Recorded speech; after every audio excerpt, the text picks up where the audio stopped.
اس روایت میں جو میں بیان کر رہا ہوں، روایت یہ ہے کہ پیغمبر نے کہا اگر کوئی چاہتا ہے، اگر خدا حکمت کو وجود دینا چاہے، خدا اگر حکمت کو وجود دینا چاہے کس شکل میں دے گا؟ کہ علی ابن ابی طالب کی شکل میں۔ بے شک، بالکل صحیح کہا آپ نے، بالکل صحیح کہا۔ اس کے بعد فرمایا اگر کوئی عقل کو وجود دینا چاہے، عقل کو اگر عقل کو وجود دینا چاہے، ایک مجسمہ قرار دینا چاہے تو کس کی شکل میں دے گا؟ کہ حسن کی شکل میں دے گا۔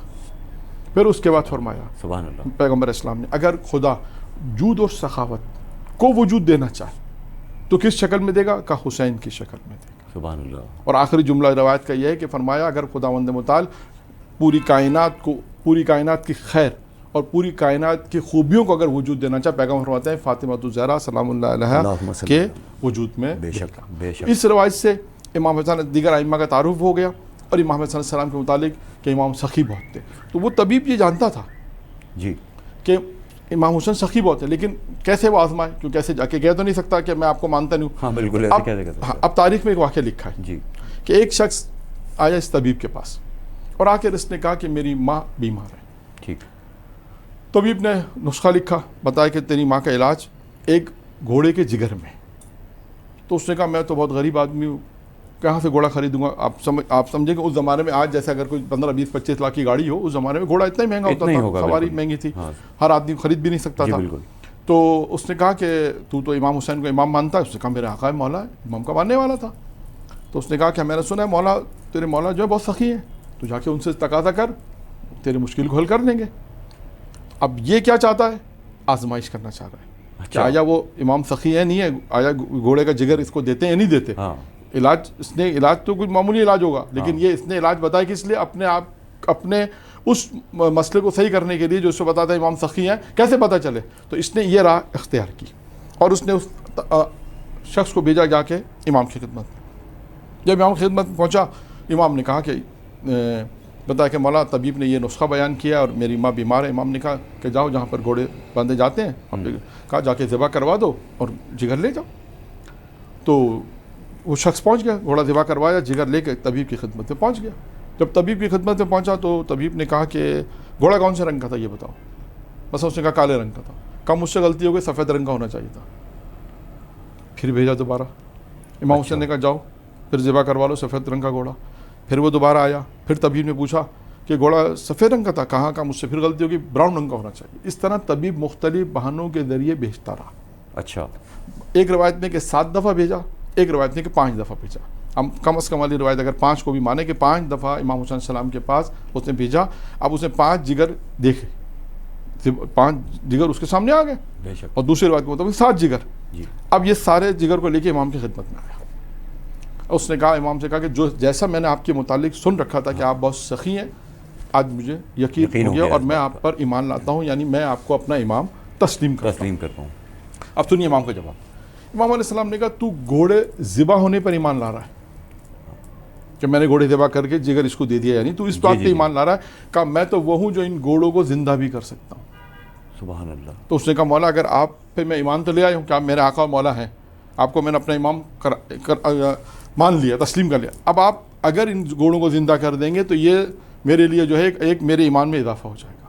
اور روایت کہتی ہے کہ امام علیہ السلام نے جیسے دونوں ہاتھ بلند کیے، پیغمبر خدا کی بارگاہ میں پیغمبر اسلام کا واسطہ دیا۔ روایت کہتی ہے کہ ابھی امام کی دعا مکمل نہیں ہوئی تھی کہ وہ سارے کے سارے گھوڑے جو ہے وہ، سبحان اللہ، بہت اعلیٰ مولانا صاحب، بہت زبردست۔ تو اب آپ دیکھیے اس میں امام صلی اللہ علیہ وسلم کی جو سخاوت ایک بات آ گئی۔ دوسرا اس طبیب کے لیے ایک بات معجزہ، اس نے خود یعنی سوچا کہ امام کی سخاوت کو اس نے ایک طرح سے چیلنج کیا۔ ہم اپنے الفاظ میں اگر بیان کریں تو اس نے چیلنج کیا، اور چیلنج میں اس نے چاہا مختلف بہانوں سے بیچتا رہا، اور امام علیہ السلام کیونکہ امام کے پاس، کیونکہ آپ جانتے ہیں روایتوں میں کہ در آل محمد وہ ہے جہاں سے کوئی خالی ہاتھ نہیں جاتا، اور امام علیہ السلام نے جب بھی اس نے سوال کیا، امام علیہ السلام نے اس کے سوال کا جواب دیا۔ اور اس واقعے کے اندر دوسری اہم چیز یہ ہے کہ وہ طبیب جو ہے، وہ جو اس وقت امام کو امام نہیں مانتا تھا، گویا اس نے کہا کہ مولا یہ معجزہ دیکھ، اس معجزے سے کیا نتیجہ نکلا کہ وہ امام علیہ السلام کو اس وقت کا، اپنے وقت کا امام اس نے تسلیم کر دیا۔ بہت شکریہ مولانا صاحب، آپ کی اس گفتگو سے ہم بہت زیادہ علم میں، میرے کم سے کم علم میں بہت اضافہ ہوا، اور ناظرین کے بھی علم میں بہت اضافہ ہوا ہوگا۔ ہم اگلی نشست پہ مولانا صاحب سے دوبارہ اور بھی سوال لے کر آئیں گے اور بھی کریں گے۔